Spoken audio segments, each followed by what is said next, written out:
and welcome to another episode with Astrid, your APD. And today I am going to be talking to someone very special, Brad Schoenfeld. We're going to delve deep into hypertrophy and all about his research. So stay tuned until the end because this is a really, really good interview that I have the pleasure to do.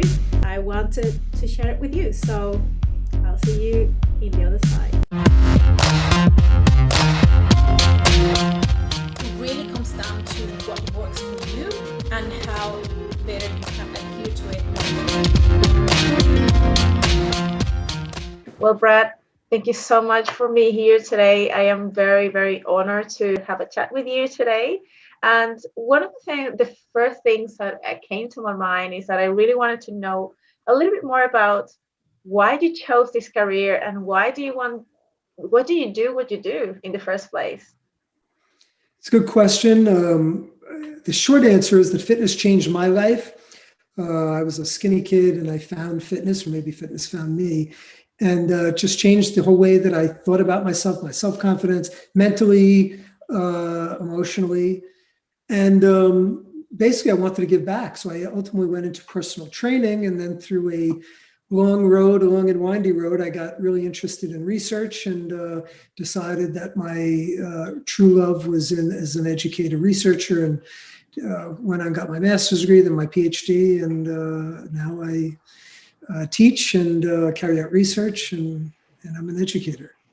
Yeah, I know you do a lot of different things, plus you did a little bit of bodybuilding in the past, and also you do train people at the moment. Just a little tiny bit of your time you dedicate to that as well. But what you to dedicate a lot of your part of your research to hypertrophy on its own? Well, you mentioned that. So I was a bodybuilder for a number of years. I competed in natural bodybuilding shows, and at that point in my life, I was just consumed with maximizing basically, when you're a skinny guy, or I shouldn't say, I'm not generalizing everyone, but certainly for me as a skinny guy, when I was able to change my body, it just morphed with me, and I just kept wanting to maximize, to go further and further, take it further and further. And ultimately, I was a bro at the time, and I was learning through magazines, the bodybuilding magazines, and my results plateaued fairly quickly. I got good results at the beginning. And then when I mentioned that I started getting into research, and I was able, through scientific principles, to enhance my results, well, that just kept spiraling. And look, the other side of the coin was I was training, I was working with a lot of high-level bodybuilders and a lot of female physique competitors as well. And the vast majority of studies when I was getting into the field were based for athletes. They were on strength and power, because that's when to improve athletics, you're looking at strength and power. And hypertrophy was pretty much the bastard child of the strength and conditioning research, because the reason they would look at hypertrophy was because it had relevance to strength, that there's a relationship between muscle growth, muscle mass and strength. And long story short, there just wasn't a lot of good research. So I was trying to delve into the literature and use science to enhance not only my own results, but those of my clients that I was working with, and realized how little there was in the field. And it just spurred my desire more to say, you know what, most people, when I was a trainer, people weren't coming into me and saying, I want to add an extra half inch on my vertical jump, or I want to cut a second off of my 100-meter dash time. They were coming in and saying, I want to get jacked. I want to grow muscle. And I think that's been one of the things that's resonated with people with a lot of my research, is that it's very practical to what people in general, outside of athletes, but the general public wants to do, and that of fitness professionals. That's absolutely right. And I think one of the best part of your career and the things you've been doing in the past is that you also have been trying to translate science into layman terms that people can really, this is what it is all about, and understand, because there's nothing about science that makes it real translated science if you're not able to say what it is or what it means, and people still don't understand what is trying to say, especially because the more research there is around about a specific topic, the more confusing it can get, especially because some studies will say one thing and other studies will say the opposite, and like, so what do I do with all this information? So it is really good that you have come out with these very simple messages that you can just say, look, overall, this is my point of view, this is what the research stands for, and this is really, really positive. And I can't say thank you enough for being such a big influencer in that contribution from translating science to things that we can understand and people can really feel identified and say, oh, now I understand what it means. Well, that means a lot to me, and thank you, because as you mentioned, one of my real hobby horses and career hobby horses is to translate research for the general public. If researchers just are in an ivory tower and they're talking to one another, and it's not translating down, especially in an applied science. It's one thing if you're in biology and you're talking about certain basic research, but when we're talking about an applied science such as exercise or nutrition, it's about the practical application. And if we're not able to communicate that to the public, really, what are we doing? So I've made it one of my I put a premium in my career on trying to teach the general public principles of evidence-based practice, how to take science and then use expertise in conjunction with the individual needs and goals, and trying to demystify, if you will, science, that it isn't just white lab coat researchers who are, sitting in some huge lab carrying out with test tubes, et cetera, that these are, especially exercise and nutrition, that we're doing, or a lot of us are doing practical research that have really major practical implications for those who are either fitness professionals such as personal trainers, wellness coaches, and just general fitness enthusiasts who want to tone up, if you will, or gain muscle, lose body fat, etc. That's so awesome. And I wanted to ask you that, probably because you have been doing research for quite a while, have you found any changes in your perspective or your stance of certain theories or any knowledge over the years that you think on training, for example, for hypertrophy? Have you changed your stance of the things you've learned, the things that you see, the more you see it in your practice, or even in like new research that comes out? Have anything in terms of your position, view, stance, or previous old beliefs have changed over the years? So many things. So if you go back 10 years, I wrote a book. I actually have a second edition of a book coming out. I'll give a quick plug, called The Max Muscle Plan. I wrote the first edition back in 2011. And my views have changed so substantially that it just warranted the second edition. I'll give you just a few examples. Number one, I was a big nutrient timing proponent. I thought that for those, I'm sure you're familiar, but for those who aren't, with the topic of nutrient timing, particularly protein timing, is that you need to consume protein within about 45 minutes of the end of your workout. It was called the anabolic window of opportunity. And if you let the anabolic window close, you'd lose gains, you'd go catabolic. I wrote half a chapter in that book about the importance of the anabolic window. My own research and that of others over the years has shown that if there is a benefit to it, it's very small and certainly nowhere near what I thought when I wrote the book. And I completely revamped that section. I was a big believer that you couldn't grow muscle with lighter weights. And this was preached. Look, it wasn't like I invented this. This was passed down. This was in all the major textbooks. That if you lifted anything less than, let's say, 15 reps, 15 RM, or 65% of your 1 rep max, that it was cardio. It was muscle endurance, and you were doing cardio for your muscles. And through my own research and that of some of my colleagues, it's now quite clear that you can grow muscle within a huge, wide spectrum of loading ranges, up to 40 reps, going up as high as roughly a 40 RM, as long as you're taking it close to failure, as long as you are challenging your muscles so that the last few reps are difficult to complete. I thought that short rest intervals were optimal for hypertrophy, largely through hormonal response, because it increases the post-exercise elevation of anabolic hormones. My own research had shown that not to be true, and on and on. There's just, I can, and by the way, I'll say this, that to me, the true, not only to me, I mean, it is the true scientist embraces being wrong. I never am embarrassed that I'm wrong, because as long as you are doing things in what you, or forming an opinion in the way you feel is consistent with what you know through the evidence, that it isn't to sell a product or whatever, evidence changes. You should always be open to changing your opinion based on emerging research. And I would go as far as to say is that if you don't, you are a pseudoscientist. Those who are, because, and I see this unfortunately in the field, that there are certain scientists, they've staked their names on a given theory, if you will, and they then hold on to the theory even as the theory gets whittled down, as that emerging research shows the theory to be false. So that is, to me, the essence of someone who is a pseudoscientist. And again, I've been wrong on many topics, and I'm more than willing to admit that and embrace it. And I've evolved, and I will continue to evolve. And research is constantly evolving, so if we don't evolve with it, we regress. I agree completely.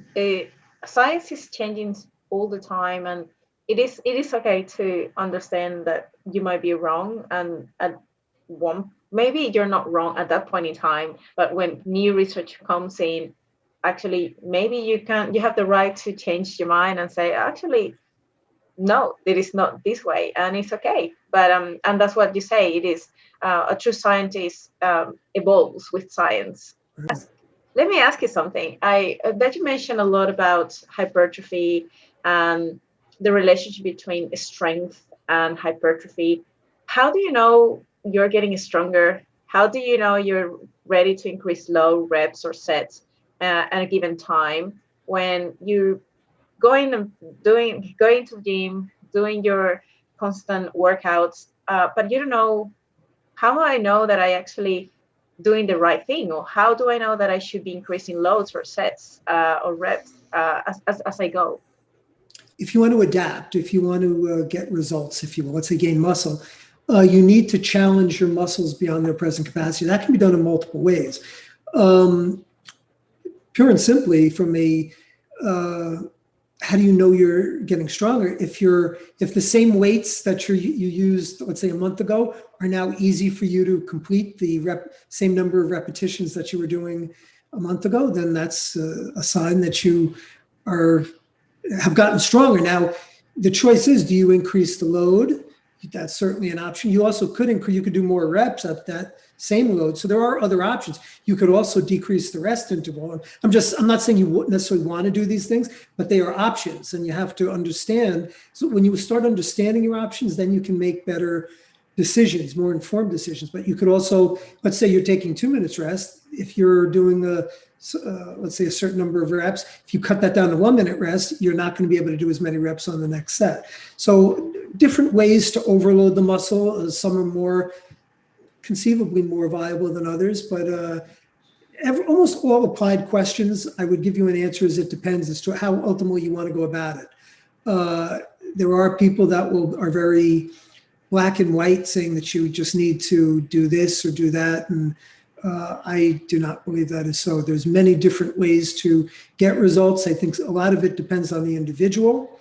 There are certainly genetic differences in people. There are lifestyle differences in terms of just what people want, what they enjoy. That certainly has to be taken into account. So again, I think there are nuances. We have certain basic principles, and then the nuances, that's where the true, that's what separates the really terrific fitness professionals from the okay fitness professionals. I guess I asked this question as well because there is always this question from people that are trying to get into resistance training. we are told to progressive overload over time. And like, what the hell is that? How do I progressively overload? Should I just be putting weights and adding weights every week? And like, how I'll be lifting 100 kilos in a couple of months? So how does that look like when it comes to create a progressive overload? And you mentioned that it is not necessarily about the loads, but it's also about changing intensity, modifying certain type of exercises, the resting time. There's so many ways to modify it that's how you make something simply from like basic to a little bit more advanced or a little bit harder. Yeah, so it's a really great point that you made. So the word overload, to a lot of people, they assume because the word load is in the word overload, that it means just increasing load. Progressive overload, in its truest sense, is just challenging muscles beyond their present capacity. And as I mentioned, that can be done in a lot of different ways. So you can progressively, and it doesn't have to be the same thing each time. It's not like you have to either add load or add reps, or you can, let's say, do drop sets one week and then do more volume another way. There's so many different ways you should be doing it in a systematic fashion. You shouldn't just be haphazard about anything. But overload, again, is challenging the muscles beyond their present capacity. And how you go about doing that, we can increase volume, and we can do multiple things, by the way, but you can increase load, you can increase the number of reps, you can increase volume, you can use specialized techniques such as supersets or eccentric, accentuated negatives, eccentrics. You can decrease rest intervals. So there's just multiple, and on and on. There's multiple different ways to accomplish this. You need to have an understanding of this. There's not necessarily a right or, certainly there isn't a right or wrong in general. There is better things for a given individual. And the key is to figure out what is best for the individual. We have general principles, but the principles then need to be tailored to the individual. That's why when I write books, I always make it a point to hammer home the point that these are templates and that ultimately you can, this isn't Moses handing down the 10 commandments of hypertrophy. This is a generalized template of training, which everyone needs to figure out how to customize it best for their own abilities and needs. And I guess when you say that these are principles, I think, and I'm thinking about perhaps when someone is trying to do their training based on auto regulation and like, well, I'm not feeling that the best today, but I want to try to still make the most out of this session. You can manipulate the variables to still make it a really good session, still challenging, but not necessarily trying to increase load because you don't think you will be able to do 6 reps at a major intensity, but you probably could do 12 reps with a little bit lighter load, but to still challenging yourself and getting to like 2 RIR or 1 RIR, still getting the job done. So that was a question that I really wanted to ask you coming from that. So what is your stance on using RPE and RIR as a measure of intensity? And for the layman person, what does this mean and how do you determine it? Yeah, so briefly, RPE is a rating of perceived exertion. So basically it's how hard you feel you're exercising. And there's different scales, but the primary one is either 0 to 10 or 1 to 10, where let's say we use 0 to 10. 0 is basically you're lying in bed. And 10 is that you're running away from your neighbor's rabid dog that's trying to bite you. And then you have your in between. So an 8 would be exercising pretty hard or quite hard. 9, you're exercising really hard, and 10, you're exercising as hard as you can. And generally, by the way, RPE was initially created for aerobic type exercise, and it's been adapted to resistance training. But a 10 would be your training to failure in that scenario. And basically an RIR, I think it's more intuitive. I like the RIR system better because RIR it essentially tells you how far you're away from failure. So if you're at an RIR of 0, that means you're at muscle failure. An RIR of 1 means you could have done 1 more rep. An RIR of 2 means you could have done 2 more reps, etc. So it's just, to me, a little more intuitive. If I'm training, I could say, you know what, I think I could have done 2 more, rather than saying, yeah, that was really hard. Because I think it's somewhat less subjective. But they're both validated measures. It's certainly not. I think a lot of that then comes to personal preference. So yeah, I like the RIR system.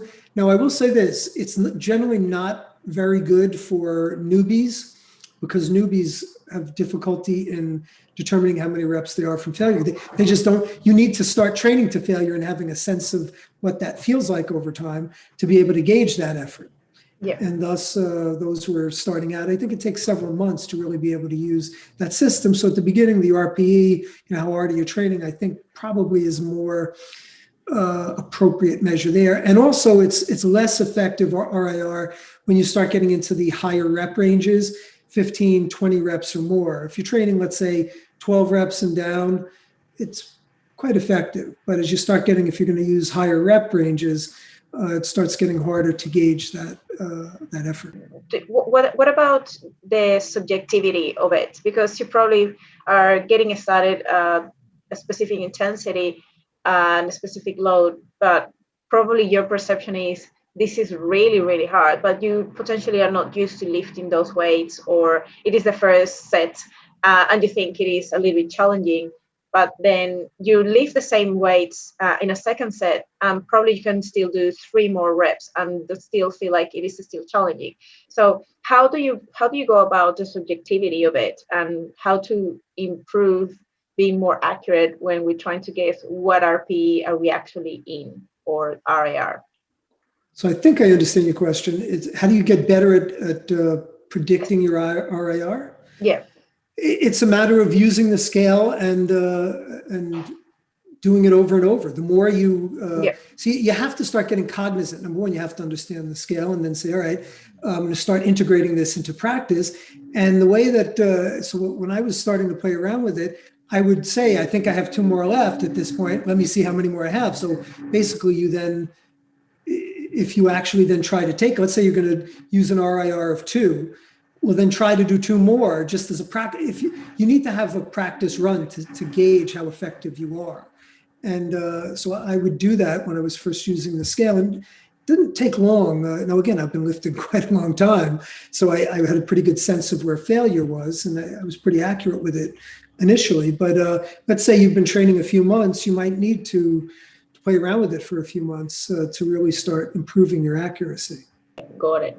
Now, when training from home, there is so much you can do actual like progressive overload or increase weights. Or when it comes to strength, though, probably your gains may plateau a little bit. But when you're doing that at the gym, obviously it kind of is easier to just modify everything as you have plenty of equipment and different ways to do those modifications. But is it the same for hypertrophy? When you're at home, can you still manage to increase the load and doing adequate progressive overload and still have some hope to get some gains? Yeah, so the beauty, if you will, I'm not sure actually that's the right word, but the benefit, if you will, of hypertrophy versus strength. So strength is really predicated almost purely on the amount of load. If you're not lifting, so the heavier the load you lift, the greater the transfer to strength.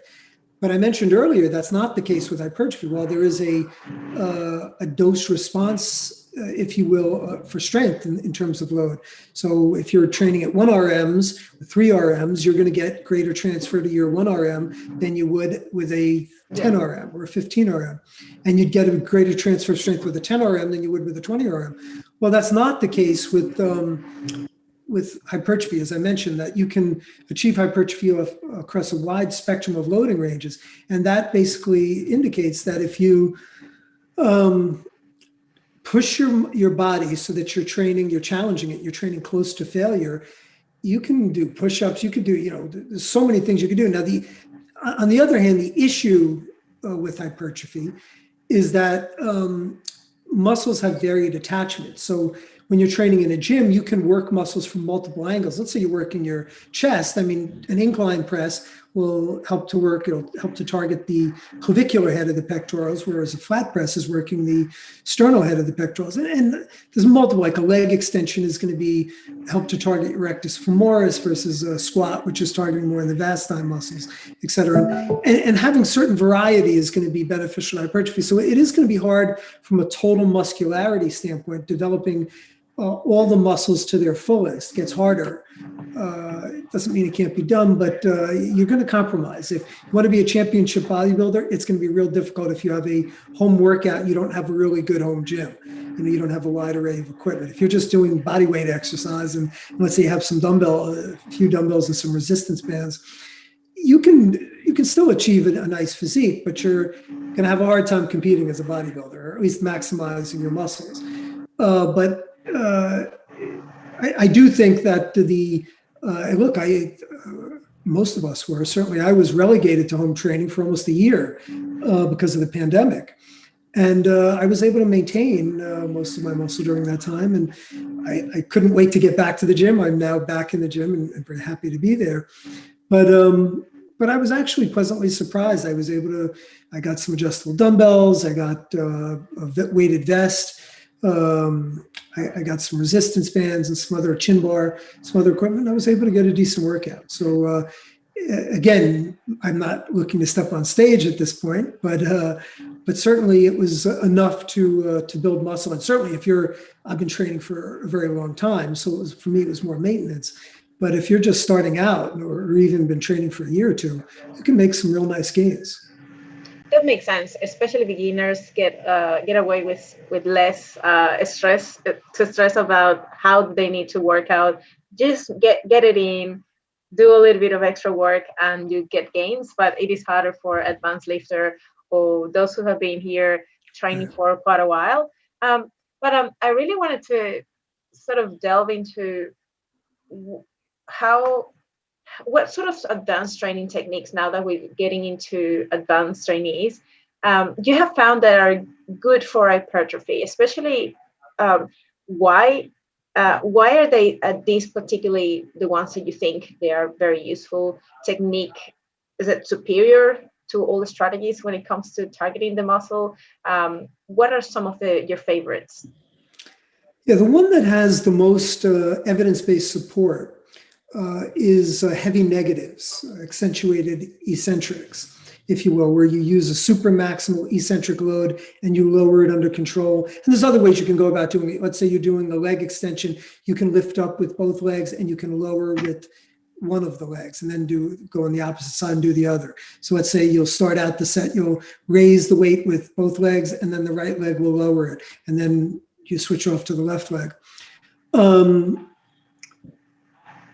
The literature shows, and there's actually been some cool research using flywheel training, which is a form of accentuated eccentric exercise, that it enhances hypertrophy. And importantly, there are two things. Number one, it seems to have different effects on regional hypertrophy. Particularly, it's been shown in the quadriceps, where it helps to create more distal hypertrophy, so more towards, let's say, the knee area of the quadriceps. And also, there's evidence that the intracellular signaling pathways with eccentric exercise is divergent from that of concentric. So there might be synergy to those results. So again, I think it's certainly worth, I'm not saying that I'm highly confident in the research as yet. It's still somewhat preliminary, but it's evolving, and that I think it has the most research support. Some of the other techniques don't necessarily have support that they enhance hypertrophy, but they can have a place. There's reasons why they might be integrated in. So one of my favorite techniques is drop sets. Two reasons. Number one, you can use it as a technique to increase the efficiency of the workout. So you actually don't have to stay in the gym as long. And for those who don't know, a drop set is when you do a set to failure. Let's say you do a 10 RM. So at the 10th rep, you'll fail. You then lower the weight by around 20 or 25%. You pump out a few more reps, and then you can do a double drop and do that again, drop the weight another 20, 25%. So if you just want to do on a volume equated basis, drop sets have been shown to produce similar hypertrophy to traditional training, but you're doing it basically all in one set. So you're cutting out time. It is a time saver. And alternatively, you can use it as a way to increase volume. Let's say if you do 3 sets, instead of doing 5 sets, you can perhaps do, this hasn't been well studied, but certainly theoretically it makes sense. There's a logical basis for it, that on the last set, let's say you do 3 sets, and on the final set you do a drop set rather than doing extra extra sets to add on the volume. So basically you can increase volume, again, without increasing the time of training. So that's a good one. And supersets are another time saving. They're a way to increase the density of the training. We don't have very good research on the topic in general, so it's not really shown one way or the other to be effective or not effective. But it certainly has not been shown to be detrimental, and that, let's say you do agonist-antagonist, it doesn't seem to interfere with the volume load, so decreasing the amount of weight you use, and thus you can get out of the gym quicker. If you do, let's say, a biceps triceps superset, instead of doing 3 sets of biceps, 3 sets of triceps, you can get out in roughly half the time. So you're increasing the density of the training and not compromising, at least theoretically, not compromising results. With supersets, what would be the difference between selecting 2 exercises and doing them separately, that doing a superset? Are you just putting one after the other and taking the rest time out of it, or out of the equation, or how would that look like? Yeah, so ideally with a superset, you're going to move from one exercise to the other as quickly as possible. Okay. So let's say you're doing a biceps, which is, it's called an agonist-antagonist superset. So the biceps and triceps are agonists and antagonists. One is the agonist and the other becomes the antagonist when the muscle is working.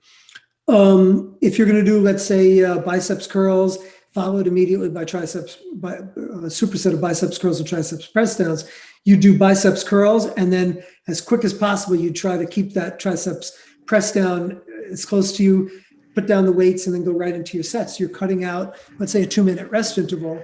Then after the set is over, generally you're going to have a rest interval. You don't necessarily even have to, but usually you would, because you'd start compromising your volume load, at least to some point. But anyway, there's many different ways to go about integrating these types of things. And you can do upper body, lower body supersets. You could do a squat and then do a bench press. Is it always antagonist, or could you do supersets with the same, like, let's say I'm doing push-ups and then I do, I don't know, flies or chest press or something? So that's called a compound. So as I mentioned, you could do completely opposite areas. You could do agonist, antagonist. You could do opposite areas of the body. So let's say a lower body followed by an upper body exercise, or you can do same muscle group superset. So that's called a compound superset. What's often done with compound supersets is what's called a pre-exhaust. Okay. Well, you'll do, rather than doing push-ups, or let's say push-ups into flies, you would do a fly first, because the compound, the multi-joint exercise, so a push-up, or let's say a bench press would be the common one. You do a fly into a bench press. Bench press, you're going to be involving the triceps, and conceivably the triceps is a weak link, so that the triceps will give out before your pecs do. At least theoretically, that could happen. So if you pre-fatigue the muscle with let's say a fly, which is a single joint exercise targeting the pecs, you will then fatigue your pecs more with the bench press before the triceps become fatigued. Again, really not good evidence of that. It just hasn't been well studied. So could that still be something that is effective? It's possible. We don't, at least to my confidence, I don't have enough confidence in the evidence at this point to have an opinion one way or the other. And what about myoreps and blood flow restriction? I think these are a little bit popular, but I don't know how much evidence is behind those. Yeah, there hasn't been much done on myoreps. There's been a lot of research done on myoreps. Kind of has a cousin, if you will, called cluster sets, where there's some differences in the thought process. There's actually becoming a lot of research is coming into play with cluster sets, and cluster sets basically is where you do several reps, and then you have a mini break, and then do some more reps, and then have another mini break and do more reps to finish out the same number of repetitions. That has not been shown to be better or worse. It just seems to be kind of a wash, at least from the research we have now. Blood flow restriction training is a real interesting area. I've actually been involved in a number of studies on the topic, as well as some review papers. And so for those who don't know, with blood flow restriction training, you use a cuff. There's several ways you could do it. You can use knee wraps or elbow wraps and tie off the area. But ideally, you'd want to have like a pressure for best results, pressure cuffs that are inflatable, so you can gauge the pressure. It's obviously more expensive to do that, but anyway, you're put it at the proximal portion of the muscle. So number one, it can only be used for the extremities, for the arms and the legs. You really are not going to get, in any measure that we currently know, the chest or the back. It's just not an effective means. But let's say for the arms, you'd cuff off right below the deltoid area, and you'd occlude the muscle enough so that you're impeding the flow. You're impeding the arterial flow, but not the venous return. So basically, the idea is to allow blood into the muscle, but not out of the muscle. So you're going to get a pooling of the blood in the muscle. And there's been some compelling evidence that blood flow restriction training has.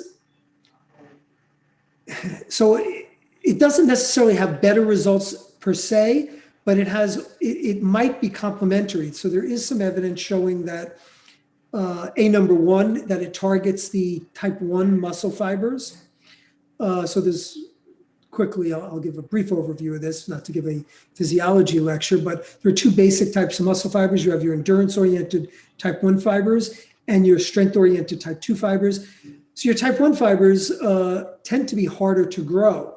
The type 2 fibers have a greater capacity for growth. And there is some evidence that the blood flow restriction training might have a preferential effect on your type 1 muscle fibers, which would ultimately be complementary, synergistic to higher load training. So let's say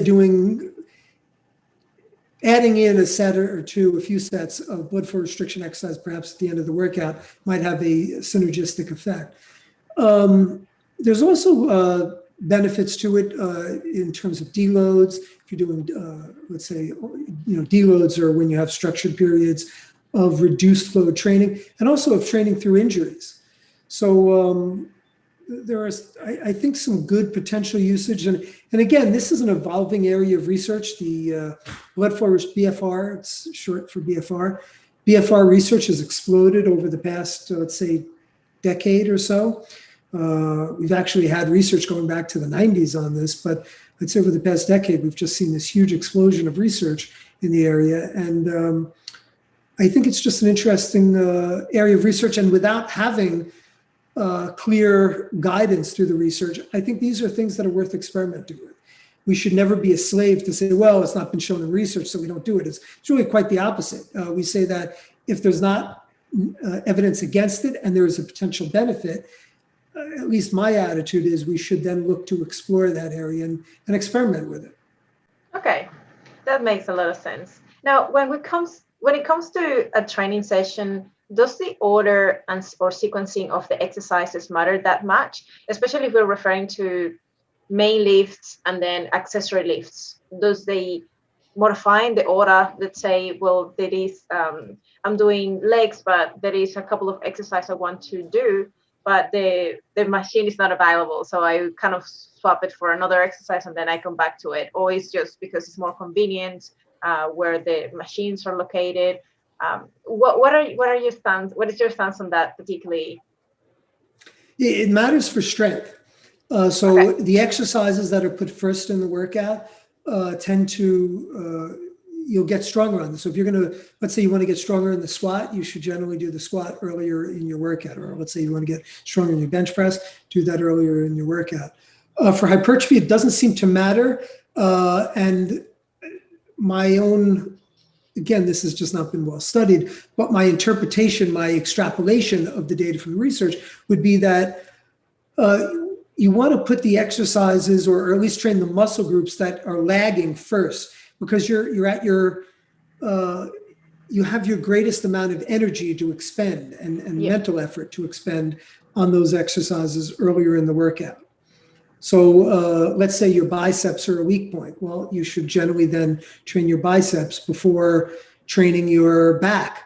I know some people think it's sacrilege that you'll sacrifice, you're going to you always do the smaller muscle exercises later in the workout. If your back is, from a hypertrophy standpoint, if your back is a strong point, you're going to be shooting yourself in the foot, because by the time you get to your biceps, you're not going to be as focused on them. So it's just better to do the muscles that you're weakest on. When I say weakest, that are the lagging muscle groups earlier in your workout.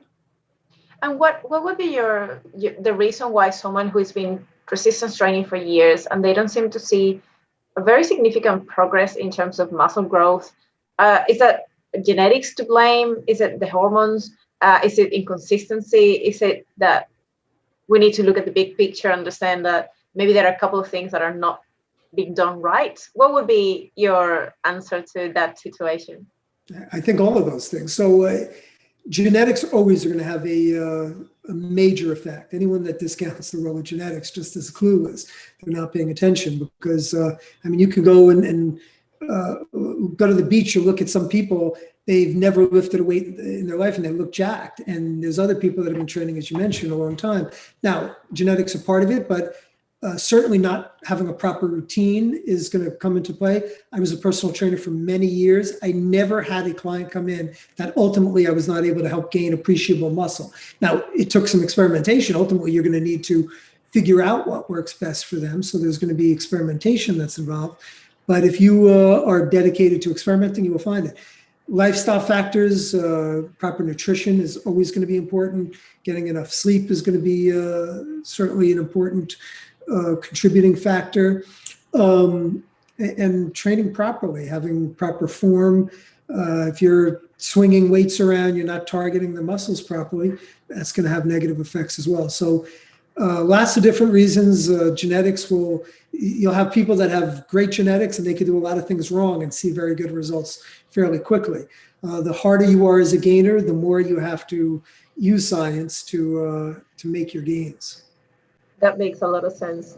And now there's a very newbie hot press study that you mentioned before we kind of jumped in on this call, about how hard should you train and how, when we compare high intensive interval training versus moderate intensity continuous training, how does that make or changes body composition? Is there any superiority between these two?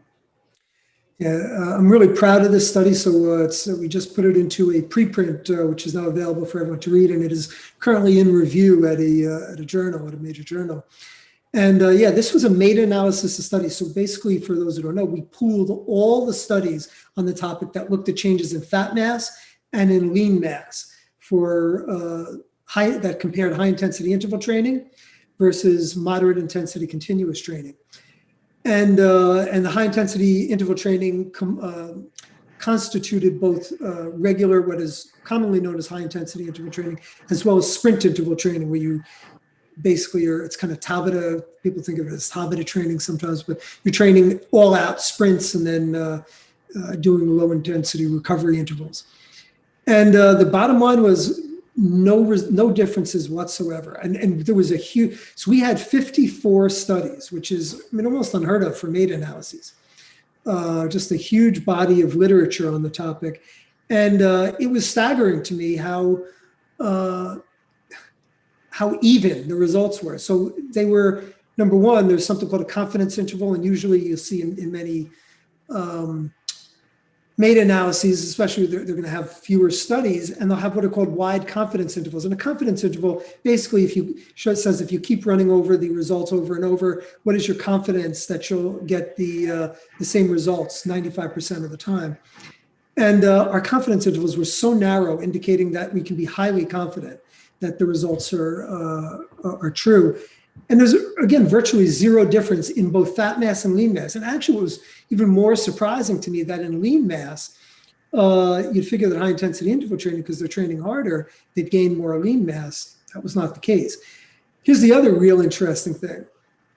I thought one of the most interesting findings that we had from the study was that the amount of actual fat loss, the average raw values of fat mass was like a half a pound across. So this is the average of all the studies and both groups, they lost like a half a pound over an 8-week. I forgot the exact, what the average duration of the studies were, but it was somewhere around 8 weeks. Now they weren't doing long. So the total amount of training that they were doing was not that great. We were talking, an hour and a half a week for the moderate intensity continuous training and like 40 minutes a week of the HIIT training on average. Now, some are doing more and some are doing less.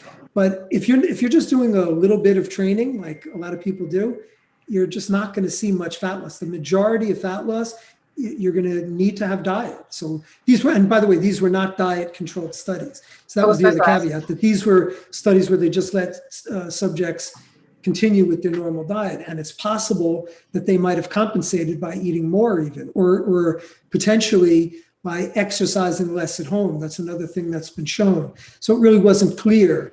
But bottom line is that both groups did not see much fat loss, and certainly there were no differences. So the take home is that I still think that cardio can be a nice adjunct to a regimented dietary regimen for those who want to lose weight. But it comes down to preference at that point. If you want to do high intensity interval training, do it.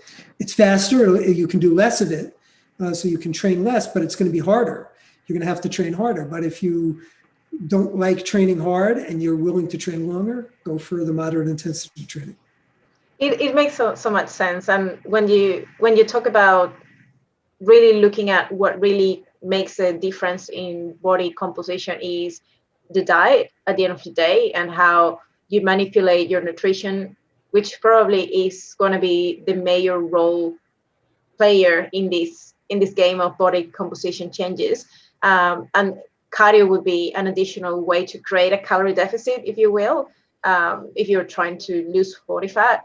But at the end of the day, I guess it also comes down to what is your preference and how can you best do it. But I was going to ask you, is there any potential compensatory effects from any of these methods, whether it's high interval training or moderate intensity continuous training, when it comes to after you have finished the session? Can you compensate by doing less throughout the day? Is there much of an effect on, like, well, I just did the cardio, I just don't need to move anymore the rest of the day, so needs goes down completely? And it's kind of, does it make sense to do that much cardio or that hard if at the end of the day you think you did good enough and you don't move the rest of the day? Yeah, that's what I mentioned earlier, is that that wasn't clear from the studies, but certainly it's been shown in the literature. And there seems to be a very high inter-individual factor with this, that some people are compensators and some people are not. So some people, if they do a lot of exercise, they will compensate by doing a lot less movement throughout the day. And particularly with NEAT, so NEAT is non-exercise activity thermogenesis. That is basically all your non-structured exercise activity that isn't structured exercise. So that's things like just walking around, going up and down stairs, etc. Some people would just be much more sedentary. They'll sit around all day rather than getting up and moving. Whereas other people will be very, very simple. They'll keep their normal routines throughout the day. So again, it really depends. And similarly, some people will compensate exercise by eating more, and some people don't. There was actually a couple of studies that were quite compelling on this, showing the inter-individual differences, where they took a group of subjects and they saw some people were compensators and they would eat a lot more calories after their exercise sessions, and other people wouldn't. So ultimately, you have to figure out for yourself what works for you. And that's where, again, you kind of mentioned, I think the most important thing is adherence here. So you figure out what works for you, what you can stick with, and then what makes you tick. If you're a compensator, then that's something you're going to need to take into account when you're doing 2 hours of cardio, which would have negative effects on the quality of your life and the rest. And it's not going to make a benefit to you if you're compensating. So there was a recent paper that you published as well on Peak Week that you collaborated on with Guillermo Escalante and Christopher Barakat and others. What were some of the main takeaways that you could briefly talk to us about? Well, it was such a comprehensive paper that it's hard to delve into.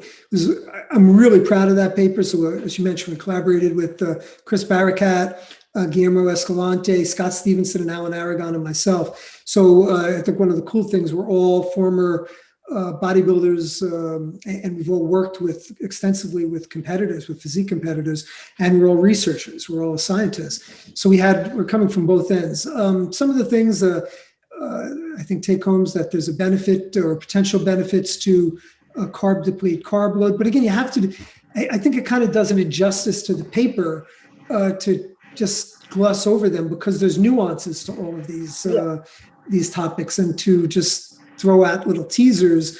I don't want to do an injustice, because you need to read the paper, or not you, I'm sure you have, but the other people. And it's a free, what I would say is that the paper is open access, so it's free for everyone to read. So I'd really encourage everyone to get, anyone who's interested in competing, or coaches those who compete, because we delved into all things like sodium loading, even how to sleep, aspects of sleeping, the head tilt during sleep. We got into real nuanced aspects of the competition process. So I would encourage everyone. It is by far and away, I have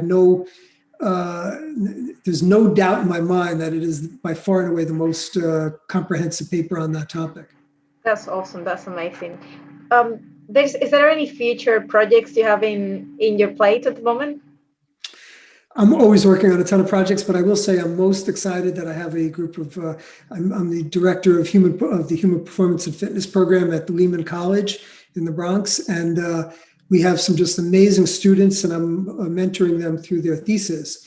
So they do original research for their thesis to graduate. And I'm really excited about some of their studies, which we hope to share the results of those fairly soon. That's all good. Brad, thank you so much for being here today, spending this hour with me, and with everyone who is watching today this video. I can't thank you enough. I'm really glad I was able to speak to you. And is anywhere in particular you want people to look up to you or find your publications? Well, first of all, I very much appreciate that, and it's been my privilege to be on. And I mean, I'm an educator, so my goal is to help people gain knowledge. And I'm all over social media, particularly Instagram and Twitter.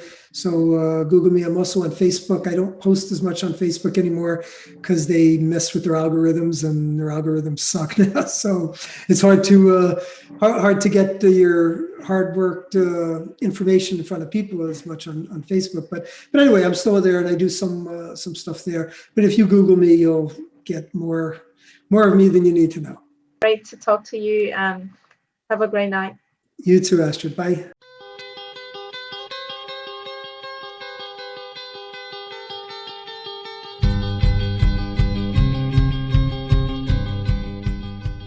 The research is constantly evolving. So if we don't evolve with it, we regress.